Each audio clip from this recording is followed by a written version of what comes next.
This is a changing economic landscape that is resulting in large part from the uncertainty stemming from the tariff situation nationally.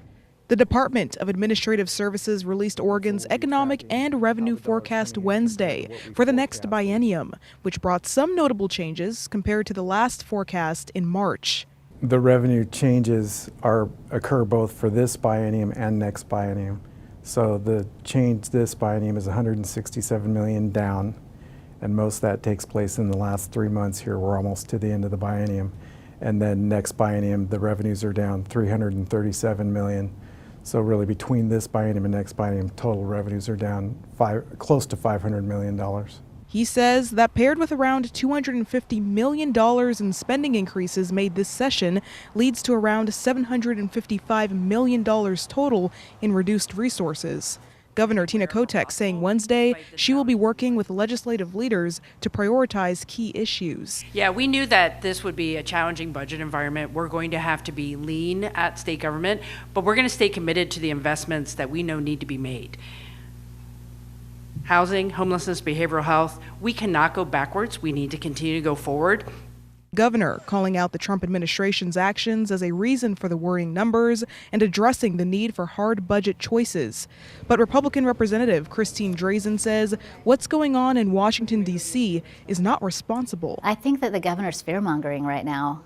I think that they have grown accustomed to being able to have a slush fund in our state budget and spend money on whatever they want and ignore the core functions of government. Drazen saying these problems aren't new. That idea that Oregon isn't responsible for the position we find ourselves in today just is patently false.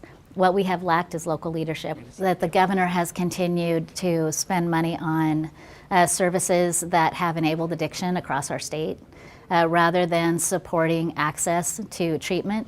Despite the available resources for the next biennium being $37.4 billion, up from around $32 billion 2 years ago, Oregon's chief economist Carl Riccadonna says what's happening nationally plays a big role in the current forecast.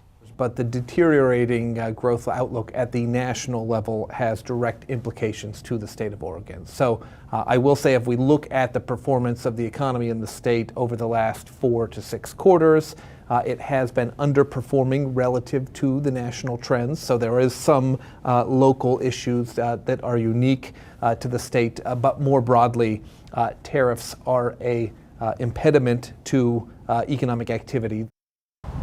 To be clear, we are not in a recession, but Riccadonna says the period of slow growth could contribute to unemployment rates rising even higher. Wednesday, those numbers came out for April, showing Oregon's unemployment rate higher than the national average, sitting at 4.7%.